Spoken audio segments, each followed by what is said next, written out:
Since your tummy is empty after giving birth, you should be able to do the housework, right? When I returned home after giving birth to triplets, I found out our home had turned into a hole. My husband believed that I had been neglecting house chores using pregnancy as an excuse.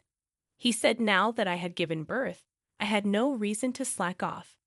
Seeing me struggle with chores in my frail state, he declared, "I'll call my mother. She'll teach you how you should be as a housewife." My mother-in-law is notoriously strict, and to be honest, I've always found her difficult to deal with. Soon after his phone call, she came around with a furious look on her face. But what happened was something I could have never imagined. I lost my parents when I was young, and I was raised by my grandmother, but she passed away before I graduated from high school. With the help of kind neighbors, I managed to graduate high school. I found a job right after graduation and left my hometown. I had no choice but to sell my grandmother's house, so I no longer have a home to go back to. Fortunately, the people I worked with were very nice to me, and I met someone who I wanted to be married to. When I visited his parents for the first time to announce our marriage, I felt scared by just looking at his mother's strict face. My husband didn't plan to live with his parents, so we started our married life just the two of us. He was a very dependable husband, and though I handled most of the housework, his words with appreciation made me happy. My husband would tell me how good my cooking was, and that alone was enough to make me happy in our marriage.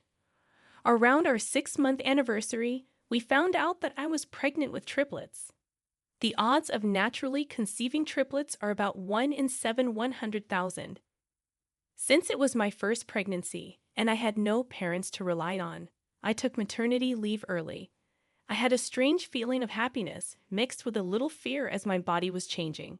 A female colleague of my husband, who had been kind to me since we started dating, had gone on maternity leave a few months earlier.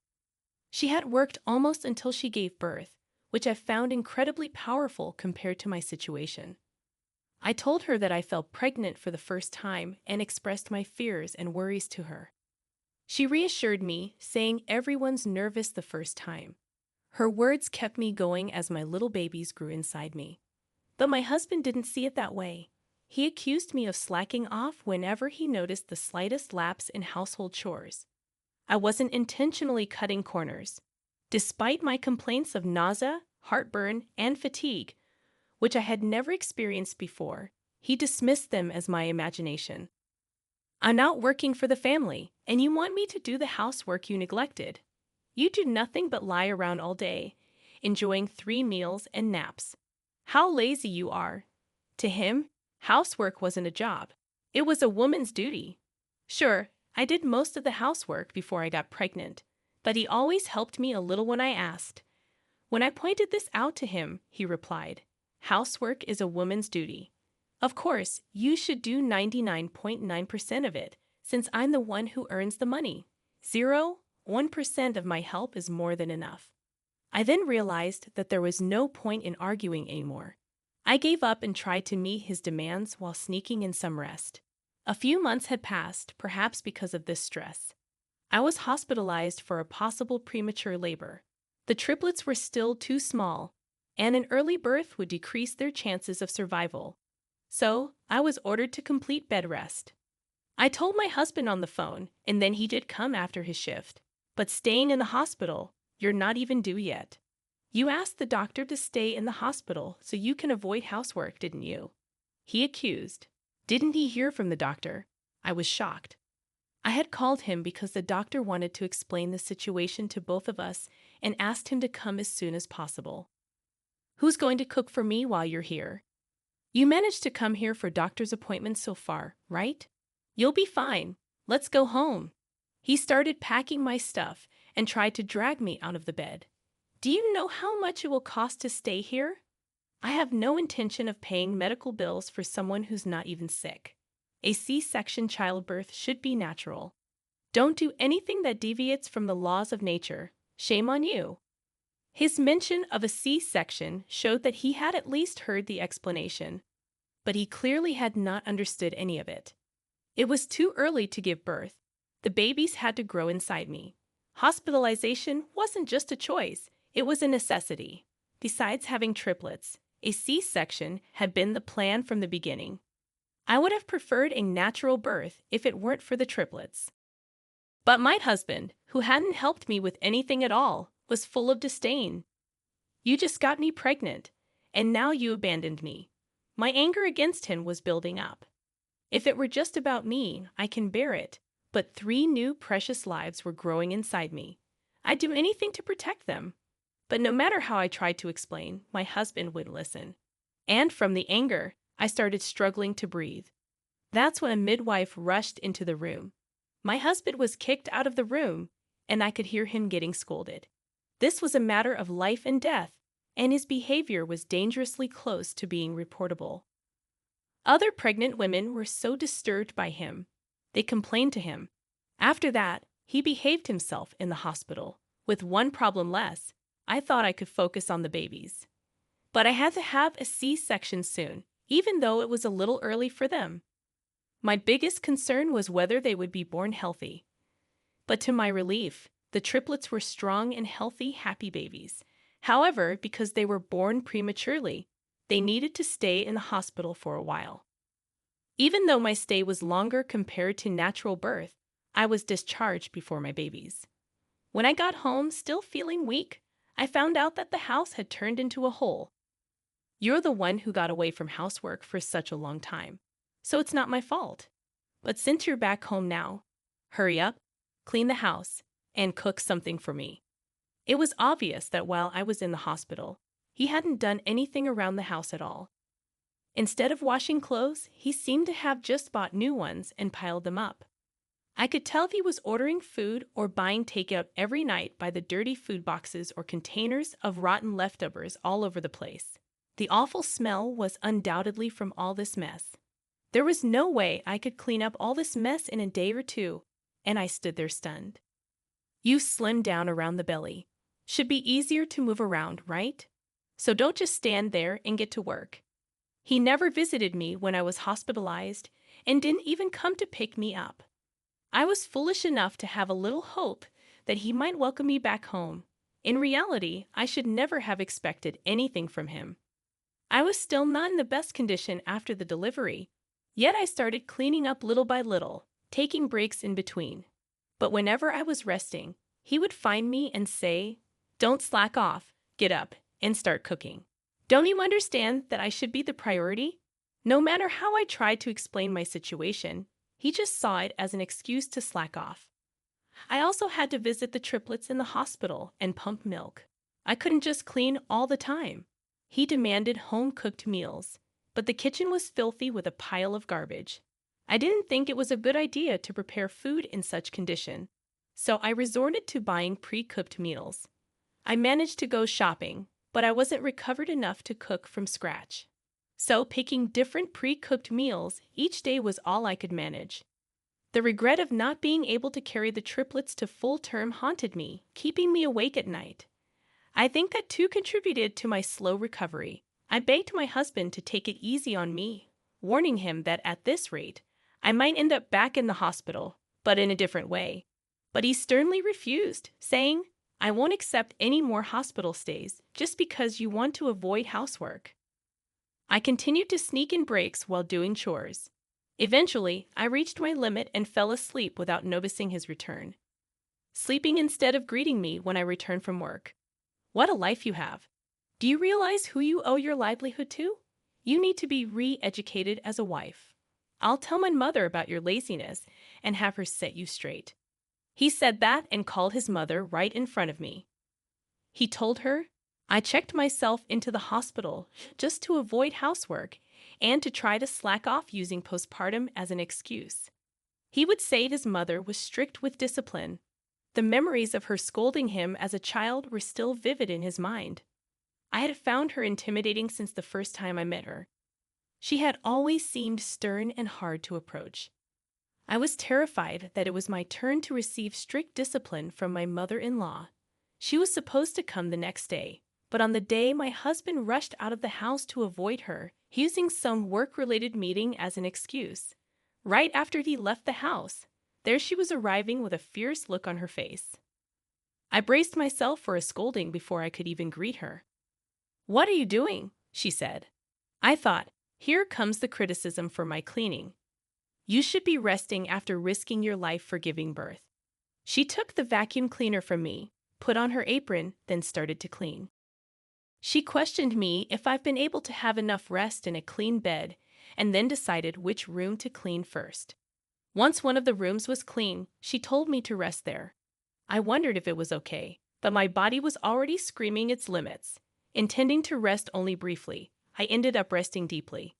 I woke up and rushed out of the room to look for my meal and found that she had not only taken care of the piled-up laundry, but also prepared a warm meal. Though there were still rooms that needed to be cleaned, the house was transformed into a livable space. I couldn't be more grateful for what she had done all by herself. Then my husband came home. Seeing the living room and entrance cleaned, he was triumphantly convinced that his judgment was right. My mom really did a good job teaching my lazy wife a lesson. "I guess I've been too lenient with my wife. I'll learn from you and start being strict with her," he exclaimed. He saw the warm and appetizing meal. He started eating by himself. Suddenly, my mill snatched the meal from him and took the fork out of his hand.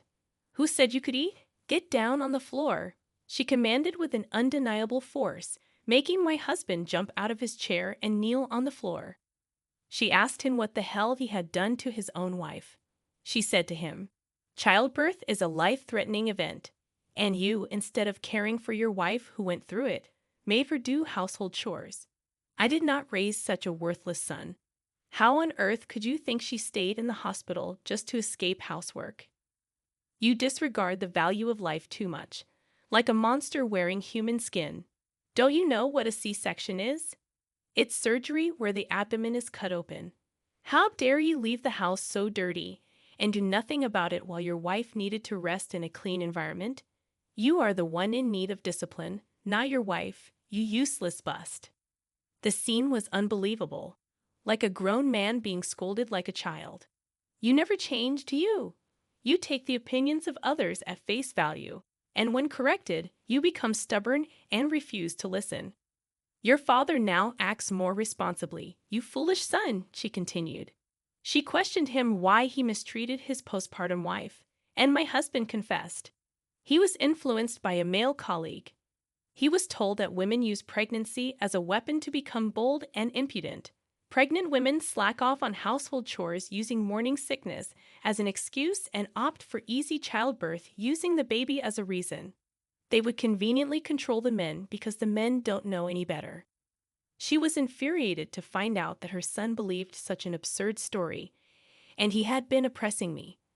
I was worried that her blood pressure would rise so high and cause a stroke. He was unable to retort, just shriveled up. My mill had offered to help with postpartum care, but my husband declined, saying he would take care of me, which she initially admired as his growth. However, the reality was the opposite, and she apologized to me for not visiting, having trusted her words.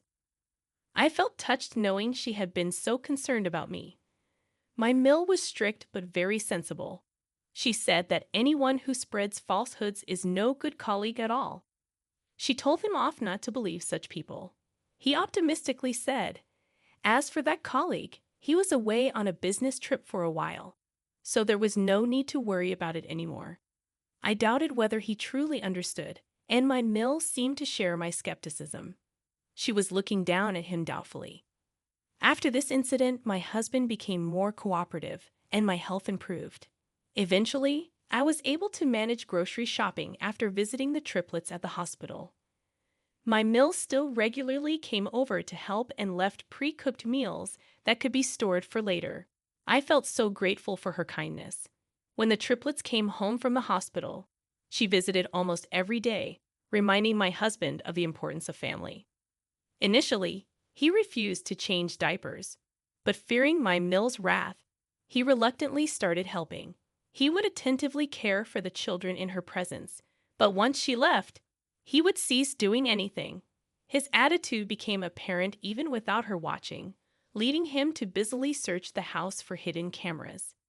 It was obvious to her anyway by just watching him changing diapers. However, The once tiny triplets grew up fast. Eventually, my husband gave in and only helped with diapers and feeding. Until the triplets started one for nighttime crying. He claimed he had work the next day, used earplugs, and went to sleep. This left me feeling like being a single mom. Then one day, he casually remarked, "The triplets are 1 year old now. You can handle them alone, right? The hardest part is still to come." Had he been influenced again by that same colleague? Upon further conversation, he mentioned that his female colleague who had returned from maternity leave said childcare became easier once the child turned 1. It was the same colleague who had encouraged me during my anxious first pregnancy. Would you really say something so careless? So now that you've been slacking on housework for so long, time to go full throttle. Child care and housework are women's jobs, not for men. By the way, when are you going back to work? I didn't plan to have 3 babies. I can't feed them by myself. With these words, I was certain the colleague who had been away on business had returned and filled my husband's head with more falsehoods. He would leave his clothes around and never clean up after meals. He seemed to have regressed to the days when he expected everything to be done for him. Bath, meals, tea, with 3 toddlers moving around. I couldn't manage all the housework. I claimed that if he wanted the housework done, he needed to participate in childcare. But as I expected, he labeled it as an excuse for slacking. Moreover, his lack of interest in the children, he often left dangerous items like razors within their reach. When I pointed it out, he would scoff, saying, "I used to handle it before pregnancy." He even insisted that the one who notices should put away. This led to arguments, and in his frustration, he started ignoring me and the children. He would step over them as they lay on the floor. He could have stepped on them if they made little movement. I told him to be more careful with them, but he ignored. Because I protected the children and told him off, he became even more stubborn and sulky. I gave up, and I consulted my mill. The next morning, she came over, woke up my still sleeping husband, and took him back to her place. A few days later, they returned, and my husband looked drained. I could tell he had undergone intense re-education. He kneeled before me, half crying, apologizing. He looked quite shocked and exhausted from being scolded and beaten back by his mother. The shock seemed to stem mainly from being lectured at work about his complaints. Angry at being scolded by his mother, he had vented at the office about what a terrible wife I was. The recently returned female colleague, hearing his complaints, asked, "Triplets?" When my husband nodded, she erupted in fury. I said child care gets a bit easier at 1 year old for 1 child, not triplets. "How can you leave your wife alone with 3 babies? What kind of father are you?" She told him off. Even the other men in the office were astonished. "It's a miracle she hasn't divorced you yet." The issue escalated, and his boss also reprimanded him severely. Rumors had spread that he was abusive towards me and the children. At the same time, the male colleague who had misled him was being fired for inappropriate behavior towards female colleagues. He had claimed to be on a business trip, but it was just a cover for dealing with his divorce. Upon returning, he was faced with a complaint filed against him, leading to police involvement. My husband, realizing the gravity of the situation after his boss declared an investigation into these rumors, finally felt a sense of crisis. His mother also warned him that if he was abandoned by his wife, she too would forsake him. Her stern words questioning his urge to push me back to work and his failure to support the family alone when he claimed to be the head made him change. I was wrong. I'll change and devote myself to my wife and children. Please don't leave me, he begged. My mill told me to tell him anything freely, but I decided to forgive him just this once. However, I made it clear one more slip, and I wouldn't forgive him. Since then, he has changed, actively engaging in housework and childcare. He even bought cooking books for simple men's recipes, and cooking on the weekends became his routine. Occasionally, my mill would drop by and announce to play with the children, and it was a huge help. By the time the triplets were old enough to go to daycare, he had learned to care for them well enough that I felt comfortable working part-time. I had to give up my full-time job to take care of my triplets. However, I plan to increase my hours and hopefully return to full-time work once they start school. If it weren't for my Mill's help, we would never be able to continue as a family. I am immensely grateful for her support and hope to repay her kindness in time.